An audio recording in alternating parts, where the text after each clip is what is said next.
নমস্কার, দেখছেন কলকাতা টিভি, সঙ্গে রয়েছে আমি স্বর্ণালী। শুরু করছি আরো বারো। শুরুতেই যে গুরুত্বপূর্ণ খবরের দিকে নজর রাখবো। পুলিশি পাহারায় স্কুলে চলছে সরস্বতী পুজো। নদিয়ার হরিণঘাটা থানার নগরুখরা দাসপোলাডাঙ্গা প্রাথমিক স্কুলের ঘটনা এটি। পুজো না করতে দেওয়ার হুমকি দিয়েছিল স্থানীয় এক যুবক এবং তার পরবর্তীতেই এই সিদ্ধান্ত নেওয়া হয় স্কুল কর্তৃপক্ষের তরফ থেকে। নদিয়ার এই ঘটনা, নদিয়ার নগরুখরা দাসপোলাডাঙ্গা স্কুলের এই ঘটনা আপনাদের জানিয়ে রাখি। পুলিশি পাহারায় স্কুলে চলছে সরস্বতী পুজো। নদিয়ার হরিণঘাটা থানার নগরুখরা দাসপোলাডাঙ্গা প্রাথমিক স্কুলের এই ঘটনা আমরা দেখতে পেয়েছি। এবছরই একদিকে যেমন যোগেশচন্দ্র ল কলেজে, সেখানে যেমন পুলিশি পাহারায় সরস্বতী পুজো আমরা দেখেছি, তার পাশাপাশি নন্দীগ্রামের একটি কলেজেও সেখানেও কিন্তু আমরা এই একই রকম ঘটনা দেখেছি। আর এবার একেবারে প্রাথমিক স্কুলের একটি ঘটনা, সেখানে পুজো না করতে দেওয়ার হুমকি দিয়েছিল স্থানীয় এক যুবক। সুবল মজুমদার প্রতিনিধি রয়েছেন ফোন লাইনে। সুবল, ঠিক কি ঘটনা, স্কুল কর্তৃপক্ষ সূত্রে কি জানা যাচ্ছে? দেখো, প্রথমে বলি, এটা ঘটনাটা হচ্ছে হরিণঘাটা থানার অন্তর্গত নগরুখরা দাসপোলডাঙ্গা প্রাথমিক বিদ্যালয়। ঘটনা কিছুদিন আগে ওই এলাকারই এক যুবক, তিনি প্রধান শিক্ষককে হুমকি দিয়েছিলেন, এখানে স্কুলে সরস্বতী পুজো করা যাবে না, করলে ফল ভালো হবে না বলেও তাকে হুমকি দেয়। এরপরে বিষয়টি প্রশাসনের নজরে আসে এবং সেখানকার স্থানীয় বাসিন্দারা এই অভিযোগ করেন, স্কুলের অভিভাবকরা অভিযোগ করেন স্কুলে সরস্বতী পুজো কেন করতে দেওয়া হবে না। তারপরেই নড়ে বসে প্রশাসন এবং সেই মতো দেখো, গতকালও কিন্তু শুভেন্দু অধিকারী নগরুখরায় গিয়ে মঞ্চে দাঁড়িয়ে এই হুমকি দিয়েছিলেন যে যতক্ষণ যেহেতু প্রশাসন কথা দিয়েছে যে আজকে সকালে 10টার মধ্যে সরস্বতী পুজো হবে, সেটা না হলে তারা কিন্তু অন্য রকম আন্দোলন করবেন বলে তারা হুমকি দিয়েছিল। শেষমেশ প্রশাসনের উদ্যোগে এবং পুলিশ ও র্যাব পাহারাতে স্কুলের ভেতরে তালাবন্ধ করে শুধুমাত্র ছাত্রছাত্রীদের ভেতরে প্রবেশাধিকার দিয়ে পুজো সম্পন্ন হয়েছে এবং যারা অভিভাবক এবং গ্রামবাসী তারা কিন্তু স্কুলের বাইরে দাঁড়িয়েই উলুধ্বনি, শঙ্খ ইত্যাদি তারা বাজান এবং সেই মতো সেখানে কিন্তু বিডিও উপস্থিত ছিলেন ওই স্কুলে এবং তিনিও সেখানে তদারকি করেন। তারপরে পুরোপুরি পুজো সম্পন্ন হয়েছে, কোনো অশান্তি বা আর কোনো রকম কিছু ঘটনা ঘটেনি। এই মুহূর্তে সেখানে পুজো শেষ হয়েছে এবং ইতিমধ্যে কিছু পুলিশ সেখানে প্রহরায় রয়েছে। সুবল, এই যে স্থানীয় যুবকদের বিরুদ্ধে যে অভিযোগ উঠছে, সেক্ষেত্রে এই স্থানীয় যুবকদের ঠিক কি পরিচয়, স্কুল কর্তৃপক্ষ সূত্রে কি জানা যাচ্ছে? যেটা জানা গেছে যে ওই যুবক ওই এলাকারই, তার নাম আলমিন এবং তিনি একটি অন্য সম্প্রদায়ের যুবক। তিনি কিন্তু এই বাধাটা দিয়েছিল বলে অভিযোগ এবং তারপরেই কিন্তু এই নিয়ে হইচই হয়, নানা রকম ভাবে বিতর্ক সৃষ্টি হয়।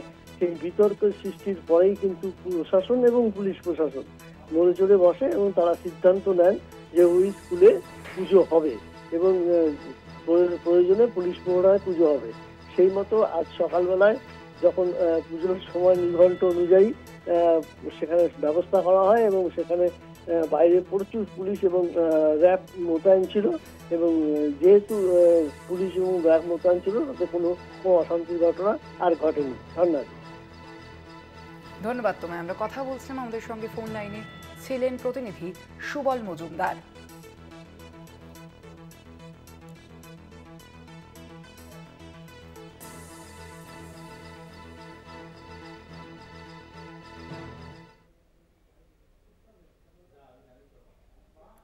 কলকাতার যোগেশচন্দ্রের পর নন্দীগ্রামের সীতানন্দ কলেজ। পুলিশি নিরাপত্তায় সরস্বতী পুজো এর বতি থাকাকে কেন্দ্র করে রাজনৈতিক উত্তাপ। তৃণমূল এবং এবিভিপি দ্বন্দ্বে উত্তপ্ত সীতানন্দ কলেজ। তৃণমূল এবং এবিভিপি দ্বন্দ্বে উত্তপ্ত হয়ে উঠেছে সীতানন্দ কলেজ এবং সে কারণেই পুলিশি নিরাপত্তায় এবার সরস্বতী পুজো অনুষ্ঠিত হলো এই সীতানন্দ কলেজে। যোগেশচন্দ্র ল কলেজের পর এবার নন্দীগ্রামের সীতানন্দ কলেজেও সেই পুলিশি নিরাপত্তায় এবার সরস্বতী পুজো সম্পন্ন হলো। সরস্বতী পুজোয় ব্রতী থাকাকে কেন্দ্র করেই রাজনৈতিক উত্তাপের সৃষ্টি হয় বলে জানা যাচ্ছে কলেজ সূত্রে এবং তৃণমূল এবং এবিভিপির মধ্যে যে দ্বন্দ্ব, সেই দ্বন্দ্বের কারণেই উত্তপ্ত হয়ে উঠেছিল সীতানন্দ কলেজ। তার কারণেই আজ পুলিশি নিরাপত্তায় এই পুজো সৌম্যজিৎ চট্টোপাধ্যায় প্রতিনিধি রয়েছেন ফোন লাইনে। সৌম্যজিৎ, কি জানা যাচ্ছে এখনো পর্যন্ত কলেজ কর্তৃপক্ষ সূত্রে যে ঠিক কি কারণে এই ঘটনা? নন্দীগ্রাম চিদানন্দ কলেজে বন্ধ রয়েছে। তোমাকে যেটা বলছিলাম যে এবিভিপি দ্বন্দ্বে যে সরস্বতী পুজো দেখা গিয়েছিল, ইতিমধ্যে কিন্তু পুজোর সামগ্রী রাখা হয় যে রুমটাতে, সেই রুম কিন্তু রীতিমতো প্রহরা রয়েছে। যেমনটাই জানা সৌম্যজিৎ, একটু স্থান পরিবর্তন কথা বললে সুবিধা হয়, তোমার কথা স্পষ্ট নয়। দেখো স্বর্ণালী, যেটা জানাচ্ছিলাম যে পুজো ইতিমধ্যেই কিন্তু চিদানন্দ কলেজে বন্ধ হয়ে গিয়েছে, কেননা যে ঘটনা নিয়ে ঝামেলা শুরু হয়েছিল ইতিমধ্যে টিএমসিপি এবং যে এবিভিপির যে গোষ্ঠী দ্বন্দ্বের ফলে ঝামেলা শুরু হয়েছিল, তার ফলে কিন্তু ইতিমধ্যেই পুজো সম্পূর্ণরূপে বন্ধ রয়েছে। পুরো চিদানন্দ কলেজ মাঠ জুড়ে পুলিশের প্রহরা রয়েছে এবং শিক্ষার্থীদের সময় জানাই পিকেটিং রয়েছে, পুলিশ বাহিনী মোতায়েন করা রয়েছে যাতে কোনো আপত্তিকর ঘটনার সৃষ্টি না হয়। এই ঘটনা সম্পর্কে কলেজের পক্ষ থেকে কি বলা হচ্ছে?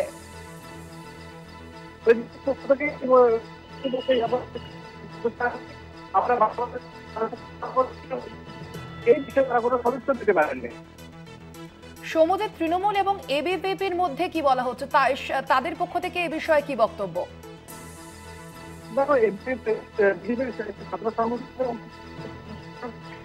তোমার কথা এখনো স্পষ্ট নয় সৌম্যজিৎ।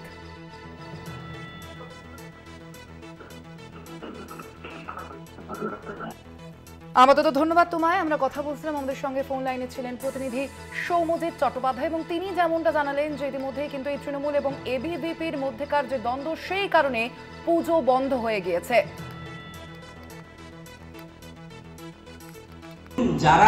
যারা এই অভিযোগ করছে, প্রথমেই বলি কলেজে রাজনীতি করার তাদের কোনো অধিকার নেই, কারণ তারা কোনো রেজিস্টার্ড ছাত্র সংগঠন নয়। তারা হঠাৎ করে উড়ে এসে জুড়ে বসেছে, তারা চলছে এক প্রকার বিজেপির উস্কানিতে চলছে। এবিভিপি বলে চিদানন্দ কলেজে কোনো সংগঠন নেই, রেজিস্টার করা নেই, তাই এরা অবৈধ, এরা কোনো দাবি করতে পারে না। আর নন্দীগ্রাম কলেজে কোনো গোষ্ঠীকন্দল নেই, আমরা প্রত্যেকেই তৃণমূল ছাত্র পরিষদের একনিষ্ঠ কর্মী।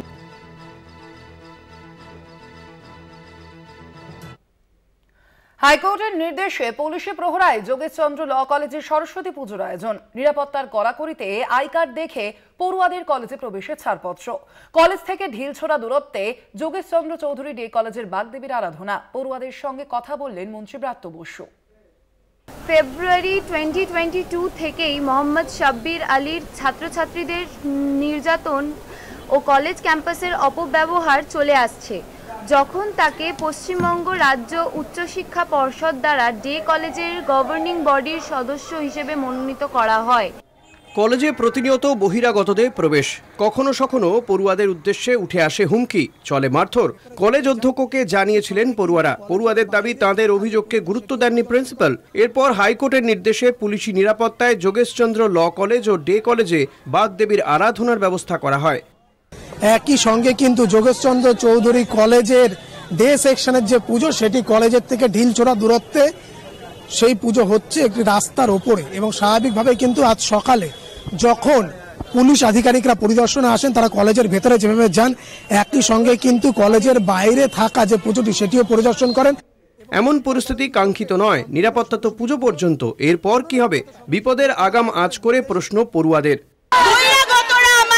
পুলিশ প্রোটেকশন থাকাকালীন ভেতরে সে থ্রেট দিয়ে যাচ্ছে, আমরা সেফ ফিল করছি না আমাদের ক্যাম্পাসে। আমরা মেয়েরা কি করে বাড়ি ফিরবো? ডেথ থ্রেট, রেপ থ্রেট, সব রকম। আমাদের কলেজে কিভাবে প্রতিনিয়ত বহিরাগত ঢোকে এবং আমাদের অত্যাচার করে, আমরা এই রকম অবস্থা মানছি না, মানতে চাই না, কিছুতেই মানবো না। আমরা আমাদের ক্যাম্পাসে সেফ ফিল করতে চাই। রাজ্যের শিক্ষামন্ত্রী ব্রাত্য বসুর কাছে যোগেশচন্দ্র ল কলেজ নিয়ে রিপোর্ট চেয়েছিলেন মুখ্যমন্ত্রী। শিক্ষামন্ত্রী জানিয়েছিলেন সরস্বতী পুজোর দিন তিনি পৌঁছে যাবেন কলেজে। সেই মতো পৌঁছে যান কলেজে পৌঁছন দক্ষিণ কলকাতার সাংসদ মালা রায়। তাঁদের দেখে উই ওয়ান্ট জাস্টিস স্লোগান দিতে থাকেন পড়ুয়ারা।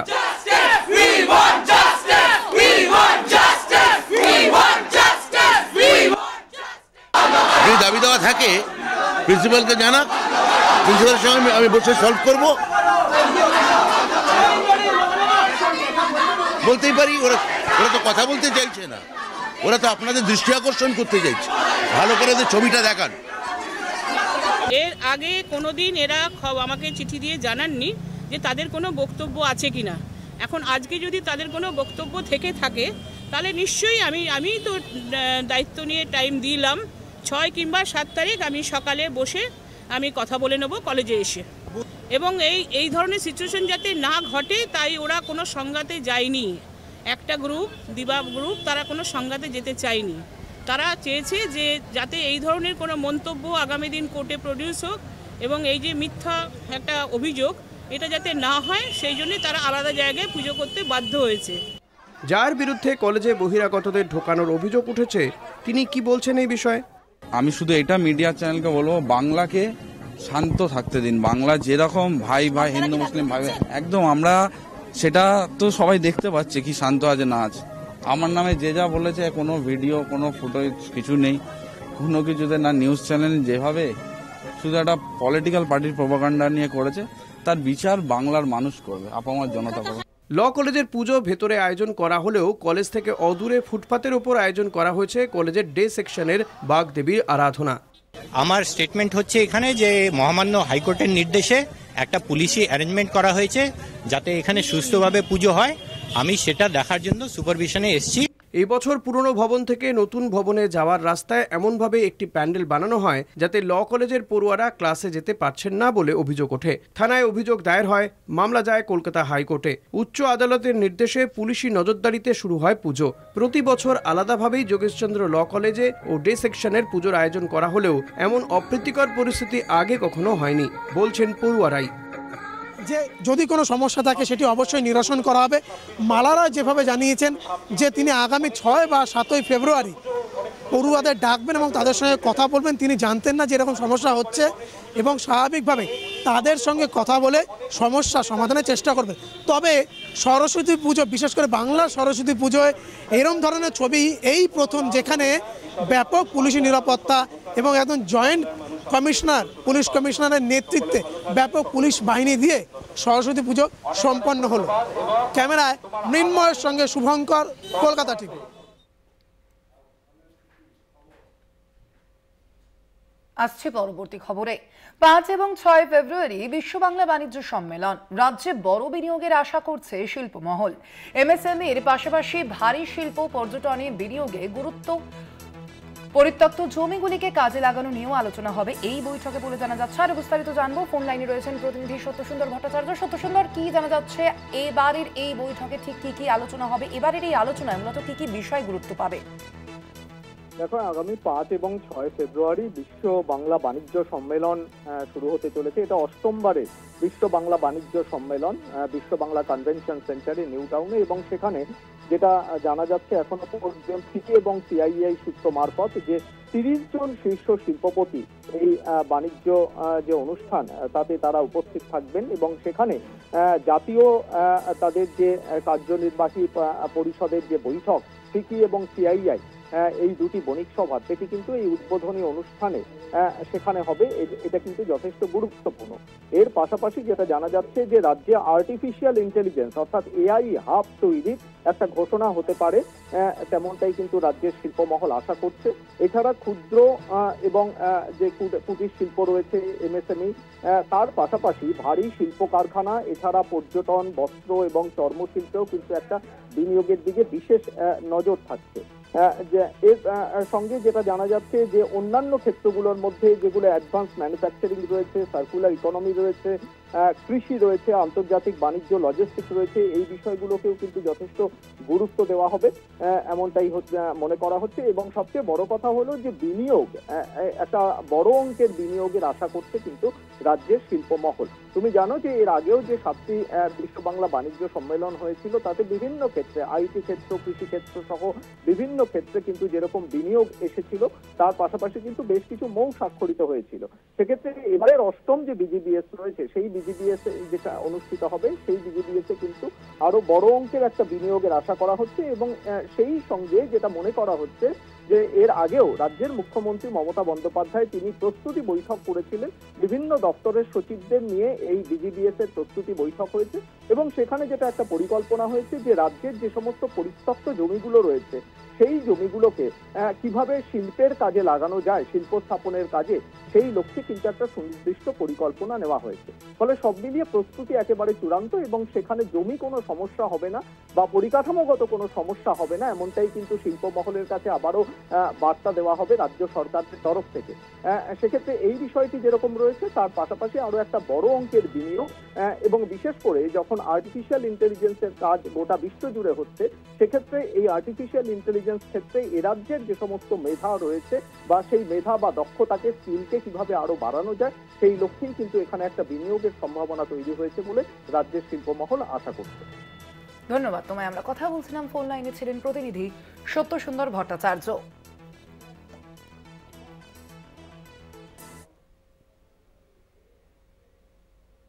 বারাসতের ছোট জাগুলিয়ায় গলাকাটা দেহ উদ্ধার। কৃষি জমি থেকে গলাকাটা দেহ উদ্ধারে এলাকায় চাঞ্চল্য।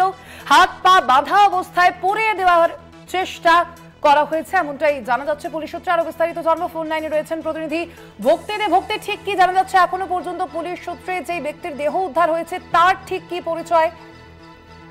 দেখো, তোমায় প্রথমে বলি স্বর্ণালী, এখনো পর্যন্ত পরিচয় জানা যায়নি। মূলত দত্তপুকুর অঞ্চলে এই ঘটনাটি ঘটেছে বাজিতপুর গ্রামে। এই 1 নম্বর ব্লকে বাজিতপুর গ্রামে সাত সকালে যখন কৃষকরা মাঠে যায়, সেই সময় দেখে একটি মুন্ডহীন দেহ মাঠে পড়ে আছে এবং হাত পা বাঁধা এবং বেশ কিছু অংশ পোড়া অবস্থায় আছে, অর্থাৎ প্রমাণ লুপাটের জন্য তাকে পোড়ানোর ব্যবস্থা করা হয়েছিল। এবং বেশ কিছু মদের গ্লাস, বোতল এবং চিপসের প্যাকেটও ছিল রক্ত মাখা। এখন পুলিশ তদন্ত করছে কি কারণে এই খুন। এখনো মৃত ব্যক্তির পরিচয় জানা যায়নি, এখনো পর্যন্ত অজ্ঞাত ব্যক্তি আছে। কিন্তু কিভাবে এই মার্ডার হলো এবং এখানে কিভাবে আনা হলো, নাকি অন্য কোথার থেকে মেরে তাকে এখানে আনা হয়েছে, সবটাই কিন্তু পুলিশ তদন্ত করে খতিয়ে দেখছে। এলাকা জুড়ে চাঞ্চল্য ছড়িয়েছে, যেহেতু এই অঞ্চলটি কৃষি জমি। তাদের বক্তব্য এখানে দুটি গ্রামের মাঝখানে এই জমিটি চলে গেছে, প্রচুর মানুষ রাত পর্যন্ত যাতায়াত করে। অর্থাৎ কিভাবে মার্ডার হলো তারাও কিন্তু সন্দেহ করছে। এখন দেখার বিষয় পুলিশ তদন্তে কি উঠে আসে, সেটার জন্য অপেক্ষা করতে হবে। প্রথম কে বা কারা দেখেছিলেন এই দেহটি? দেখো, যখন সাত সকালে অর্থাৎ ভোর 6টার সময় যখন এই মাঠে কৃষকরা যায়, এখানে বিভিন্ন ফসল হয়, সেই জমির মাঝখানে অর্থাৎ যেখান দিয়ে মানুষ যাতায়াত করে, ছোট্ট রাস্তা, মেঠো রাস্তা, সেই রাস্তার মধ্যেই এই দেহটি পড়েছিল। সেই স্থানীয় মানুষই দেখতে পায়, তারপর দত্তপুকুর থানাকে খবর দেয়। দত্তপুকুর থানায় এসে দেহ ময়নাতদন্তের জন্য পাঠিয়েছে। এখন দেখার বিষয় যে কিভাবে খুন হলো, এই মৃত ব্যক্তির পরিচয় কি। নজর থাকবে এই ঘটনার তদন্ত ইতিমধ্যেই শুরু করে দিয়েছে পুলিশ। আপাতত ধন্যবাদ তোমায়। কথা বলছিলাম, ফোন লাইনে ছিলেন প্রতিনিধি ভক্তি দে।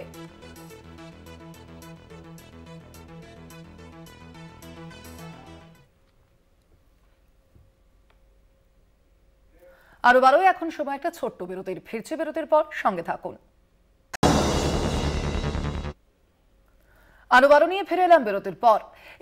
একটি পিস্তল ও 2 রাউন্ড কার্তুজ সহ গ্রেপ্তার। মুর্শিদাবাদে ধৃত ইলিয়াস খানকে গ্রেপ্তার করে রানীনগর থানার পুলিশ। ভারত বাংলাদেশ সীমান্তের পাঠানপাড়া থেকে আটক করা হয়। দুষ্কৃতির সঙ্গে বাংলাদেশের কোনো যোগসূত্র আছে কিনা তার তদন্ত শুরু করা হয়েছে ইতিমধ্যে পুলিশের পক্ষ থেকে। রাকিবুল ইসলাম প্রতিনিধি রয়েছেন ফোন লাইনে। রাকিবুল, কি জানা যাচ্ছে এ সম্পর্কে? এখনো পর্যন্ত পুলিশ সূত্রে কি খবর রয়েছে? দেখো, একটি আগ্নেয়াস্ত্র অর্থাৎ একটি পিস্তল সহ 2 রাউন্ড কার্তুজ নিয়ে এক ব্যক্তিকে গ্রেপ্তার করেছে রানীনগর থানার পুলিশ। তারপরেই কিন্তু তাকে জিজ্ঞাসাবাদের জন্য পুলিশি হেফাজতের আবেদন জানিয়ে আজ আদালতে পাঠানো হয়েছে এবং তাকে তারপরেই জিজ্ঞাসা করা হবে, এমনটাই কিন্তু জানা গিয়েছে। তবে এই যে প্রাথমিক যেটা জিজ্ঞাসাবাদ হয়েছে ইতিমধ্যেই, সেটা সূত্রে, পুলিশ সূত্রে যেটা জানা যাচ্ছে যে এই যে আগ্নেয়াস্ত্র, সেই আগ্নেয়াস্ত্র নিয়ে সীমান্তে তিনি ঘোরাঘুরি করছিলেন, তারপরেই পুলিশের হাতে ধরা খেয়ে যায়। তারপরেই তাকে পুলিশের হেফাজতে নিয়ে আসার পরেই কিন্তু তাকে জিজ্ঞাসাবাদ করে এবং তিনি যে পিস্তল মজুত রেখেছিলেন, কেন মজুত রেখেছিলেন তা নিয়ে কিন্তু জিজ্ঞাসাবাদ করতেই তিনি মুখ খুলেননি। মূলত সেই কারণে তাকে পুলিশের হেফাজতে পুনরায় আনা হবে আদালত থেকে, এমনটা জানা গেছে। কিন্তু এই যে পুলিশের হাতে গ্রেপ্তার শুধু এই রানীনগর থানায় নয়, রানীনগর থানার আগেও কিন্তু সাগরপাড়ায় পরপর দুদিন আগ্নেয়াস্ত্র উদ্ধার হয়েছে, তারপরে জলঙ্গিতেও উদ্ধার হয়েছে। এই যে সীমান্তবর্তী থানা এলাকায় যে আগ্নেয়াস্ত্র মজুত রাখা হচ্ছে এবং যুবক টাইপের ছেলেরা তারা কিন্তু বারবার গ্রেপ্তার হচ্ছে, কেন তারা কেন মজুত রাখছে, এর পিছনে কারা জড়িত আছে, কি নাশকতার জাল তারা বোনাচ্ছে, নাকি সবাই একই জাল সূত্রে আছে, তা নিয়ে কিন্তু রানীনগর থানার পুলিশ তদন্ত শুরু করেছে। এবং এই যে শুধু আগ্নেয়াস্ত্র নয়, সীমান্তে ইতিমধ্যেই কিন্তু গতকালই দুজন বাংলাদেশি অর্থাৎ অনুপ্রবেশকারী গ্রেপ্তার হয়েছে। সেই সব কাজেও তারা জড়িত আছে কিনা পুরো বিষয় নিয়েই কিন্তু রানীনগর থানার পুলিশ ইতিমধ্যেই তদন্ত শুরু করেছে এবং বাকি আরো বিস্তারিত জানা যাবে তাকে পুলিশি কাস্টাডিতে আনার পর। রাকিবুল, এখনো পর্যন্ত জিজ্ঞাসাবাদ সূত্রে কি কোনো নতুন তথ্য পাওয়া গিয়েছে? পুলিশের পক্ষ থেকে সে বিষয়ে কি বলা হচ্ছে? এই ইলিয়াসকে জিজ্ঞাসাবাদ করে কি তারা বুঝতে পারছে যে এই আগ্নেয়াস্ত্র নিয়ে সে কোথায় যাচ্ছিল বা কি কারণ রয়েছে এর পেছনে? দেখো, প্রাথমিক যেটা অনুমান যে তিনি মজুত তো রেখেছিলেন, কিন্তু তাকে জিজ্ঞাসাবাদের পরে তিনি একেবারেই মুখ খোলেননি। তবে এই কারণেই কিন্তু তাকে 7 দিনের, একদিন 2 দিন নয় 7 দিনের পুলিশি হেফাজতে আনা হবে। কেননা পুরো এই যে জ্বর, সেই জ্বর খুঁজতেই কিন্তু পুলিশ তৎপর হয়েছে। রাজ্য পুলিশের একদিকে যেমন সাফল্য রয়েছে, ঠিক তার বিপরীতও রয়েছে যে সীমান্ত মজুত রাখছে এত ধরনের অবৈধ আগ্নেয়াস্ত্র, সেগুলো আবার কোত্থেকে আমদানি হচ্ছে সেটাও নিয়ে কিন্তু সাধারণ মানুষের মধ্যে প্রশ্ন উঠছে। কেননা প্রশ্ন ওঠাই জটিলতা কাজ করছে মানুষের মধ্যে যে এই ধরনের আগ্নেয়াস্ত্র এই ধরনের যুবকের কাছে থাকলে যে কোনো মুহূর্তে যে কোনো অপ্রীতিকর ঘটনা ঘটতেই পারে। দেখো, মালদা থেকে শুরু করে বিভিন্ন রাজ্যের বিভিন্ন জেলাতে কিন্তু শুট আউট হচ্ছে, এমনকি পুলিশকেও তারা ছাড়ছে না এই ধরনের দুষ্কৃতীরা। ফলে কার্যত সাধারণ মানুষ যথেষ্ট আতঙ্কেও রয়েছে এই আগ্নেয়াস্ত্র উদ্ধারে, এখন পর্যন্ত এটাই জানা যাচ্ছে। একদমই। আপাতত ধন্যবাদ তোমায়। আমরা কথা বলছিলাম, ফোন লাইনে ছিলেন প্রতিনিধি রাকিবুল ইসলাম।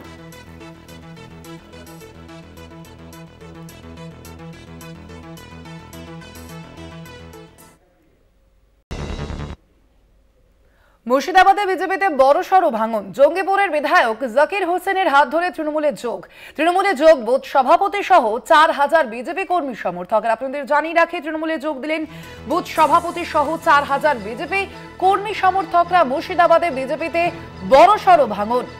জঙ্গিপুরের বিধায়ক জাকির হোসেনের হাত ধরে তৃণমূলে যোগ। সামনেই রয়েছে পশ্চিমবঙ্গে বিধানসভা নির্বাচন এবং সেই বিধানসভা নির্বাচনের আগে বিজেপির হাত থেকে এই 4000 কর্মী সমর্থকরা তারা কিন্তু চলে গেলেন। অবশ্যই এই বিষয়টিকে যথেষ্ট তাৎপর্যপূর্ণ বলেই মনে করছে রাজনৈতিক মহল। আপনাদের জানিয়ে রাখি, তৃণমূলে যোগ দিলেন বুথ সভাপতি সহ 4000 বিজেপি কর্মী। মুর্শিদাবাদে বিজেপিতে বড়সড় ভাঙন। জঙ্গিপুরের বিধায়ক জাকির হোসেনের হাত ধরে তৃণমূলে যোগ দিলেন তারা। তৃণমূলে যোগ বুথ সভাপতি সহ 4000 বিজেপি কর্মী সমর্থকের। আপনারা দেখতে পাচ্ছেন সেই ছবি। জাকির হোসেনের হাত ধরেই তৃণমূলে যোগদান করলেন এই 4000 বিজেপি কর্মী সমর্থক এবং সেই বুথ সভাপতি। বিধানসভা নির্বাচনের আগে তৃণমূলের ক্ষেত্রে এই বিষয়টি যথেষ্টই বাড়তি অক্সিজেন বলে মনে করা হচ্ছে। আরো বিস্তারিত জানবো, ফোন লাইনে রয়েছেন প্রতিনিধি জয়ন্ত রায়। জয়ন্ত, এই যে যোগদান করা হলো যারা করলেন, অর্থাৎ এই 4000 বিজেপি কর্মী সমর্থকরা তারা যে তৃণমূলে যোগদান করলেন, ঠিক কি কারণে তাদের এই যোগদান?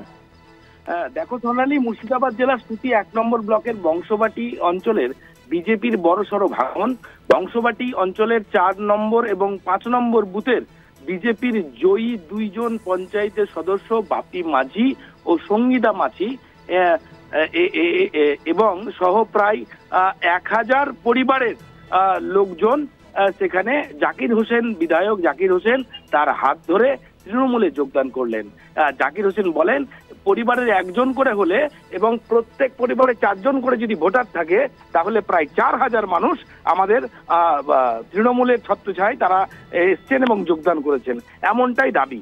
এবং বিরোধী যিনি আছেন বিজেপির দায়িত্বে, তার বক্তব্য যে বিভিন্ন সময় সরকারি কাটমানি তারা তৃণমূলরা খাচ্ছে এবং জেলে ঢুকছে এবং পাশাপাশি তাদের কাটমানি খাওয়ার সদিচ্ছায় রাজনৈতিক আমাদের বিজেপির ছত্রছায়া ছেড়ে তারা তৃণমূলে যোগদান করে, এমনটাই দাবি বিজেপির তরফ থেকে। স্বর্ণালী। আর এই বিষয়ে তৃণমূল নেতৃত্বের তাদের কি বক্তব্য? অবশ্যই সামনে আমরা জানি যে বিধানসভা নির্বাচন রয়েছে, সেক্ষেত্রে এই যে বিজেপির বুথ সভাপতি এবং একই সঙ্গে এই 4000 কর্মী সমর্থকরা তারা তৃণমূলে যোগদান করলেন, সে বিষয়ে তারা কি বলছেন? তাদের আপাতত যেটা দাবি বা তাদের বক্তব্য, বিধায়ক জাকির হোসেন সহ তৃণমূল নেতৃত্বদের সামনে বিধানসভা নির্বাচন, সেই নির্বাচনকে জয়লাভ এর লক্ষ্যেই তারা বিপুল ভোটে জয়যুক্ত হবেন, এমনটাই আশাবাদী সোনালী। ধন্যবাদ তোমায়। আমরা কথা বলছিলাম, ফোন লাইনে ছিলেন প্রতিনিধি জয়ন্ত রায়।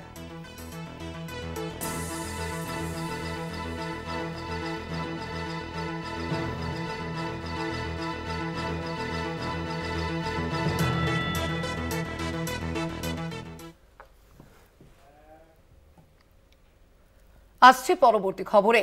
আরজিকরে চিকিৎসক পড়ুয়ার অস্বাভাবিক মৃত্যু। কামারহাটের ইএসআই হাসপাতালের কোয়ার্টার থেকে উদ্ধার ঝুলন্ত দেহ।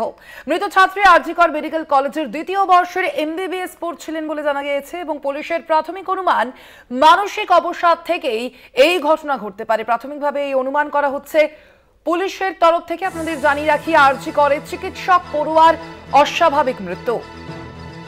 কামারহাটের ইএসআই হাসপাতালের কোয়ার্টার থেকে উদ্ধার হয়েছে এই ঝুলন্ত দেহ। মৃত ছাত্রী আরজিকর মেডিকেল কলেজের দ্বিতীয় বর্ষের এমবিবিএস ছাত্রী ছিলেন, এমনটাই জানা গিয়েছে। পুলিশের পক্ষ থেকে যে প্রাথমিকভাবে অনুমান করা হচ্ছে মানসিক অবসাদ থেকেই এই ঘটনা ঘটতে পারে।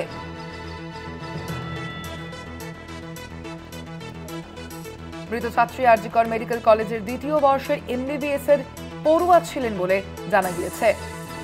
ডিজিটাল হেড অর্পণ ঘোষ রয়েছেন ফোন লাইনে। অর্পণ দা, এখনো পর্যন্ত এই ঘটনার কি আপডেট রয়েছে? পুলিশ সূত্রে কি খবর রয়েছে?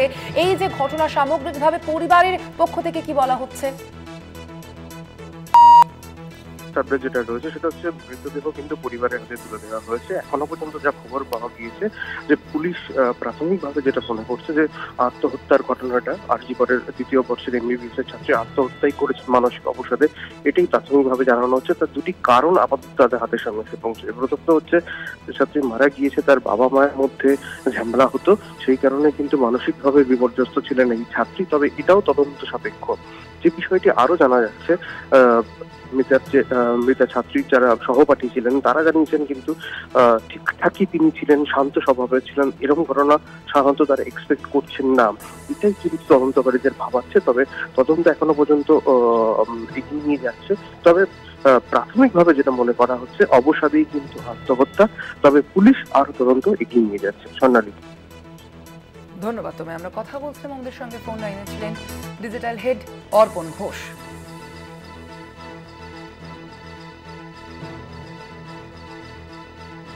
এখনো পর্যন্ত পুলিশের পক্ষ থেকে যে অনুমান করা হচ্ছে যে এই পড়ুয়া সে মানসিক অবসাদের কারণেই এই ঘটনা ঘটিয়েছে বলে প্রাথমিক অনুমান করা হচ্ছে পুলিশের পক্ষ থেকে।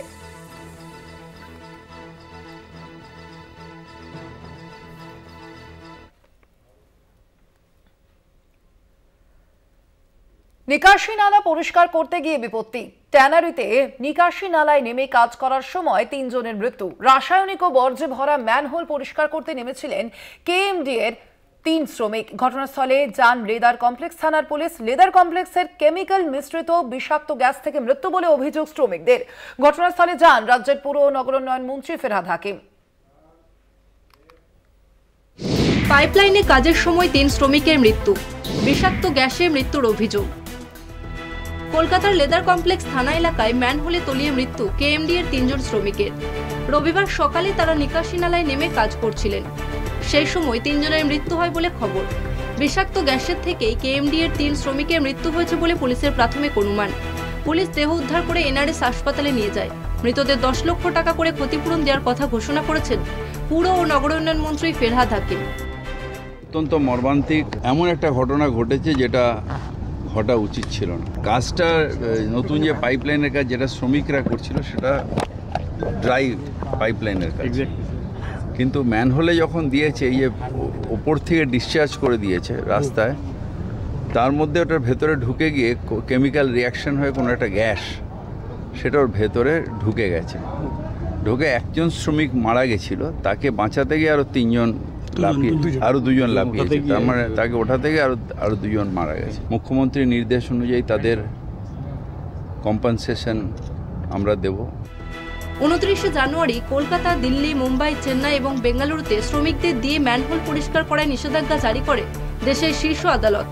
ম্যানহোল পরিষ্কার করতে গিয়ে মৃত্যু হলে 10 লক্ষ থেকে 30 লক্ষ টাকা পর্যন্ত ক্ষতিপূরণ দেওয়ারও নির্দেশ দেয় সুপ্রিম কোর্ট। তারপরেও কি করে শ্রমিকদের দিয়ে ম্যানহোল পরিষ্কারের কাজ চলছে সেই নিয়ে প্রশ্ন উঠছে।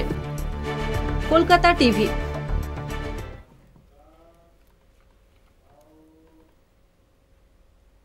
লেদার কমপ্লেক্সে ম্যানহোল দুর্ঘটনায় 3 শ্রমিকের মৃত্যু। মৃতদের মধ্যে 2 জনই মুর্শিদাবাদের লালগোলা থানা এলাকার বাসিন্দা। শোকে বিহ্বল 2 পরিবার।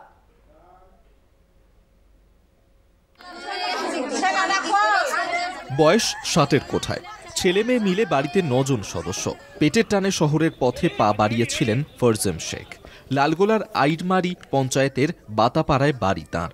রবিবার সকালে কলকাতার লেদার কমপ্লেক্সে কেএমডি এর ম্যানহোলে কাজে নেমে প্রাণ হারিয়েছেন ফরজেম। কি শুনেছেন আজকে? আজকে শুনেছেন আমার ছোট দেওয়ার এসে বুঝছে ভাই পড়ে যা আকাম হয়েছে, ধস পড়ে গেছে। আচ্ছা, এইটুকু শুনলাম। আমি ফোনটা তোর কেরকম আছে না আছে, হাসপাতালে ভর্তি আছে, আমাকে কেটে গেছে। কালকে কখন বলছে আমাকে দিয়া চলো, আমি যাবো দেখতে যাবো। ট্রেন বন্ধ তো চাই করো, আমি যাবো, তাও লেছে যাচ্ছি, গাড়ি আসেনি। বলছে ট্যাঙ্ক ভেঙে গেছে, ভালো আছে, অপারেশন হয়েছে, আমাকে এই বিরত হয়েছে। কি হবে এত বড় সংসারের? কে টানবে সংসারের জোয়াল? ফরজেমের মৃত্যুতে তার পরিবারে নেমে এসেছে দুশ্চিন্তার মেঘ। হ্যাঁ, আমরা চাইছি যে এত বড় সংসার দেখছি না অবস্থা, 3 টাইলের বাড়ি, জীবনে কিছু করতে পারিনি। কটা মেয়ের বিয়ে দিয়েছে, এখনো মেয়ের বিয়ে দিতে আছে। হ্যাঁ, সেই জন্য এখন পর্যন্ত কিছু করতে পারিনি। আমরা চাইছি যাতে সরকার থেকে কিছু আমরা সুস্থ একটা ভালো একটা অনুদান পাই, হ্যাঁ, যাতে সংসারটা ভালোভাবে এরা কর্ম কিছু করে খেতে পারে। বছর 36-এর হসিবুর রহমানের বাড়িরও একই হাল। সংসারে রয়েছে তাঁর এক কন্যা সন্তান ও স্ত্রী। কলকাতায় পাইপলাইনের কাজে গিয়েছিল সে। প্রতিদিন ফোন করে বাড়ির খবরাখবর নিত। রবিবার সারাদিন তাঁর স্ত্রীর ফোনটা ছিল নীরব। পাইপলাইনের কাজ করে। আচ্ছা, খাটার মানুষ তাই বলে নিচে নামে। আচ্ছা, আল্লাহ তারপর আজকে কি শুনলেন? কি হয়েছে শুনতে পেয়েছেন? আজ সকাল থেকে আমাকে একবারও ফোন করেনি। আমার শাশুড়ি আমাকে ফোন করে বলছে যে কি খবর, আমি আমার মেয়েকে আজ ওষুধ দাম দিয়ে গেছিলাম। প্রতিদিন ফোন করে? প্রতিদিন ফোন করে, রাত্রেও ফোন করেছিল। হসিবুর মাস 3 আগে গিয়েছিলেন কলকাতায়, ফরজেম মাস 2 পর। পাইপলাইনের কাজ করতেন দুজনেই। এর বেশি আর কিছুই জানতো না তাদের পরিবার, এমনটাই জানা যাচ্ছে। মুর্শিদাবাদের লালগোলা থেকে জয়ন্ত রায়ের রিপোর্ট, কলকাতা টিভি।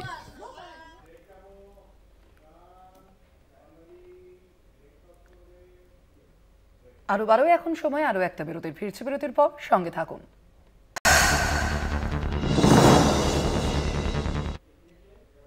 আরো নিয়ে ফিরে এলাম বিরতির পর। পুলিশি পাহারায় স্কুলে চলছে সরস্বতী পুজো।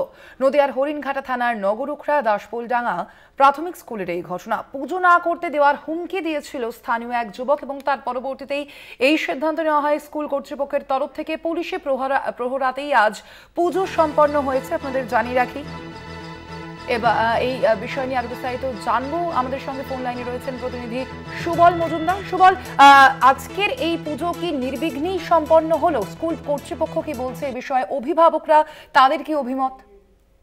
দেখো, প্রথমে বলি একেবারে নির্বিঘ্নে সম্পন্ন হয়েছে। সকালে তিথি অনুযায়ী 10টার আগেই কিন্তু এই সরস্বতী পুজো স্কুলে শুরু হয় এবং সেখানে পুলিশি প্রহরা এমনকি র্যাব প্রহরাও ছিল। স্কুলের গেটে তালা দিয়ে বন্ধ করে রাখা হয়েছিল, শুধুমাত্র ছাত্রছাত্রীদের ভেতরে প্রবেশ করানো হয়েছিল। অভিভাবক এবং যারা গ্রামবাসী তারা স্কুলের বাইরেই প্রতীক্ষা করছিল। সেখানে সরস্বতী পুজোর মন্ত্রোচ্চারণের সঙ্গে সঙ্গে তারাও কিন্তু উলুধ্বনি এবং শঙ্খ বাজায়। যেটা জানা যাচ্ছে এটা হচ্ছে নবরুখরা হরিণঘাটা থানার অন্তর্গত দাসপোলডাঙ্গা প্রাথমিক বিদ্যালয়। এই স্কুলেরই ঘটনা। গত কয়েকদিন আগে এই স্কুলে স্থানীয় এক যুবক, যে প্রধান শিক্ষক, তাকে হুমকি দিয়েছিল তারা যেন সরস্বতী পুজো স্কুলে না করে। সে নিয়ে বিশাল হইচই হয়। অবশ্যই প্রশাসনের হস্তক্ষেপে এবং পুলিশ তৎপরতায়, পুলিশি প্রহরায় সরস্বতী পুজো একেবারে সম্পন্ন হলো। খুশি অভিভাবকরা, খুশি ছাত্রছাত্রীরা। একদমই, অর্থাৎ অভিভাবকরা তো খুশি এবং ছাত্রছাত্রীরা তারাও খুশি, কিন্তু সুবল আমরা যে ছবি দেখলাম আজকে যে সেখানে কিন্তু একেবারে স্কুলের ভেতরে বিনা হাতে মা সরস্বতীর আরাধনা করা হয়েছে এবং বাইরে পুলিশি প্রহরা। সেক্ষেত্রে এই বিষয়টিকে স্থানীয়রা তারা কিভাবে দেখছেন? যদিও এটা একটি অনভিপ্রেত ঘটনা, কিন্তু একটি কথা বলতেই হবে যে সরস্বতী পুজো যেভাবে হয়েছে নিষ্ঠার সঙ্গে এবং যেভাবে তার তিথি মেনে এভাবে পুজো হয়েছে তাতে কিন্তু সকলেই খুশি। এবং এই যে পুজো উপলক্ষে যেভাবে পুলিশি প্রহরা ছিল এবং নিরাপত্তা ব্যবস্থা করেছিল প্রশাসন, সেটাও কিন্তু যথেষ্ট, যার ফলে কোনো রকম কোনো বিড়ম্বনা বা কোনো রকম কোনো অসুবিধা হয়নি। সুস্থভাবেই কিন্তু সরস্বতী পুজো সম্পন্ন হয়েছে। ধন্যবাদ তোমায়। আমরা কথা বলছিলাম, ফোন লাইনে ছিলেন প্রতিনিধি সুবল মজুমদার।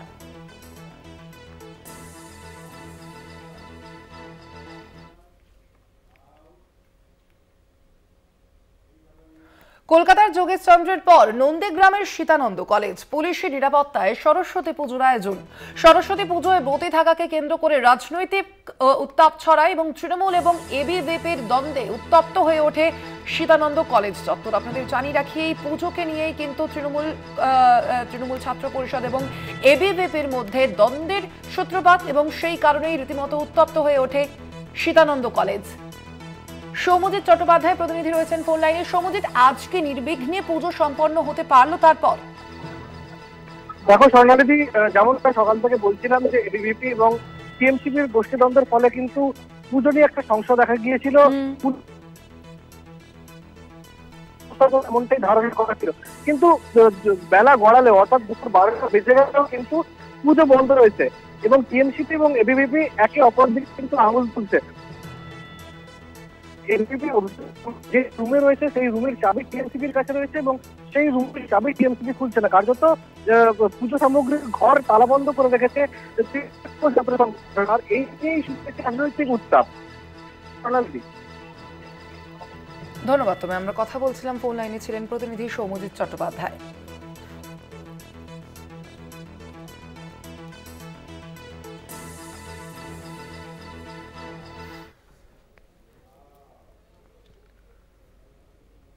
হাইকোর্টের নির্দেশে পুলিশি প্রহরায় যোগেশচন্দ্র ল কলেজে সরস্বতী পুজোর আয়োজন। নিরাপত্তার কড়াকড়িতে আই কার্ড দেখে পড়ুয়াদের কলেজে প্রবেশের ছাড়পত্র। কলেজ থেকে ঢিলছোড়া দূরত্বে যোগেশচন্দ্র চৌধুরী ডি কলেজে বাগদেবীর আরাধনা। পড়ুয়াদের সঙ্গে কথা বললেন মন্ত্রী ব্রাত্য বসু। ফেব্রুয়ারি 2022 থেকেই মোহাম্মদ শাব্বির আলীর ছাত্রছাত্রীদের নির্যাতন ও কলেজ ক্যাম্পাসের অপব্যবহার চলে আসছে। যখন তাকে পশ্চিমবঙ্গ রাজ্য উচ্চশিক্ষা পর্ষদ দ্বারা ডে কলেজের গভর্নিং বডির সদস্য হিসেবে মনোনীত করা হয়। কলেজে প্রতিনিয়ত বহিরাগতদের প্রবেশ, কখনো কখনো পড়ুয়াদের উদ্দেশ্যে উঠে আসে হুমকি, চলে মারধর। কলেজ অধ্যক্ষকে জানিয়েছিলেন পড়ুয়ারা। পড়ুয়াদের দাবি, তাঁদের অভিযোগকে গুরুত্ব দেননি প্রিন্সিপাল। এরপর হাইকোর্টের নির্দেশে পুলিশি নিরাপত্তায় যোগেশচন্দ্র ল কলেজ ও ডে কলেজে বাগদেবীর আরাধনার ব্যবস্থা করা হয়। একই সঙ্গে কিন্তু যোগেশচন্দ্র চৌধুরী কলেজের ডে সেকশনের যে পুজো, সেটি কলেজের থেকে ঢিলছোড়া দূরত্বে সেই পুজো হচ্ছে একটি রাস্তার ওপরে। এবং স্বাভাবিকভাবে কিন্তু আজ সকালে যখন পুলিশ আধিকারিকরা পরিদর্শনে আসেন, তারা কলেজের ভেতরে যেভাবে যান, একই সঙ্গে কিন্তু কলেজের বাইরে থাকা যে পুজোটি সেটিও পরিদর্শন করেন। এমন পরিস্থিতি কাঙ্ক্ষিত নয়। নিরাপত্তা তো পুজো পর্যন্ত, এরপর কি হবে? বিপদের আগাম আঁচ করে প্রশ্ন পড়ুয়াদের। পুলিশ প্রোটেকশন থাকাকালীন ভেতরে সে থ্রেট দিয়ে যাচ্ছে, আমরা সেফ ফিল করছি না আমাদের ক্যাম্পাসে। আমরা মেয়েরা কি করে বাড়ি ফিরবো? ডেথ থ্রেট, রেপ থ্রেট, সব রকম। আমাদের কলেজে কিভাবে প্রতিনিয়ত বহিরাগত ঢোকে এবং আমাদের অত্যাচার করে, আমরা এই রকম অবস্থা মানছি না, মানতে চাই না, কিছুতেই মানবো না। আমরা আমাদের ক্যাম্পাসে সেফ ফিল করতে চাই। রাজ্যের শিক্ষামন্ত্রী ব্রাত্য বসুর কাছে যোগেশচন্দ্র ল কলেজ নিয়ে রিপোর্ট চেয়েছিলেন মুখ্যমন্ত্রী। শিক্ষামন্ত্রী জানিয়েছিলেন স্বরস্বতী পুজোর দিন তিনি পৌঁছে যাবেন কলেজে। সেই মতো পৌঁছে যান কলেজে পৌঁছন দক্ষিণ কলকাতার সাংসদ মালা রায়। তাঁদের দেখে উই ওয়ান্ট জাস্টিস স্লোগান দিতে থাকেন পড়ুয়ারা।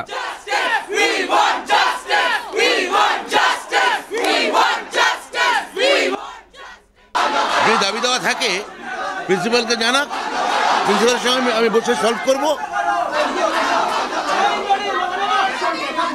বলতেই পারি, ওরা তো কথা বলতে চাইছে না, ওরা তো আপনাদের দৃষ্টি আকর্ষণ করতে চাইছে, ভালো করে ওদের ছবিটা দেখান।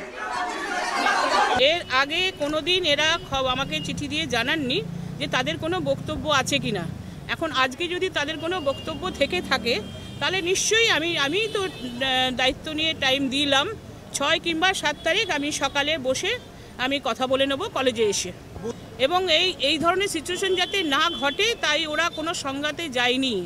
একটা গ্রুপ, দিবা গ্রুপ, তারা কোনো সংঘাতে যেতে চায়নি। তারা চেয়েছে যে যাতে এই ধরনের কোনো মন্তব্য আগামী দিন কোর্টে প্রডিউস হোক এবং এই যে মিথ্যা একটা অভিযোগ এটা যাতে না হয়, সেই জন্য তারা আলাদা জায়গায় পুজো করতে বাধ্য হয়েছে। যার বিরুদ্ধে কলেজে বহিরাগতদের ঢোকানোর অভিযোগ উঠেছে তিনি কি বলছেন এই বিষয়ে? আমি শুধু এটা মিডিয়া চ্যানেলকে বলবো, বাংলাকে শান্ত থাকতে দিন। বাংলা যেরকম ভাই ভাই হিন্দু মুসলিম ভাই একদম, আমরা সেটা তো সবাই দেখতে পাচ্ছে কি শান্ত আছে না আছে। আমার নামে যে যা বলেছে, কোনো ভিডিও কোনো ফুটেজ কিছু নেই, কোনো কিছুতে না নিউজ চ্যানেল, যেভাবে শুধু একটা পলিটিক্যাল পার্টির প্রপাগান্ডা নিয়ে করেছে, তার বিচার বাংলার মানুষ করবে, আপামর জনতা করবে। ল কলেজের পুজো ভেতরে আয়োজন করা হলেও কলেজ থেকে অদূরে ফুটপাতের ওপর আয়োজন করা হয়েছে কলেজের ডে সেকশনের বাগদেবীর আরাধনা। আমার স্টেটমেন্ট হচ্ছে এখানে যে মহামান্য হাইকোর্টের নির্দেশে একটা পুলিশি অ্যারেঞ্জমেন্ট করা হয়েছে যাতে এখানে সুষ্ঠুভাবে পুজো হয়। আমি সেটা দেখার জন্য সুপারভিশনে এসেছি।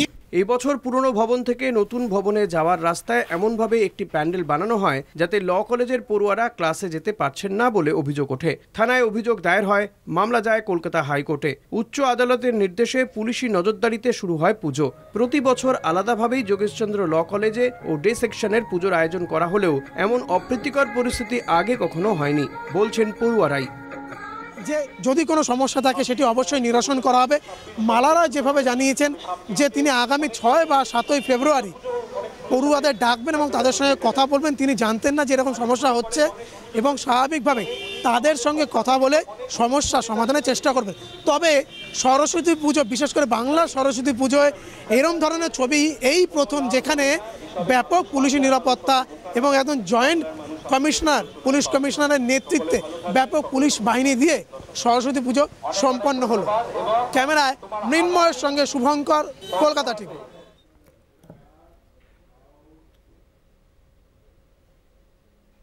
আরো 12 আজ এ পর্যন্তই। দেখতে থাকুন কলকাতা টিভি, রাত দিন শান্তি।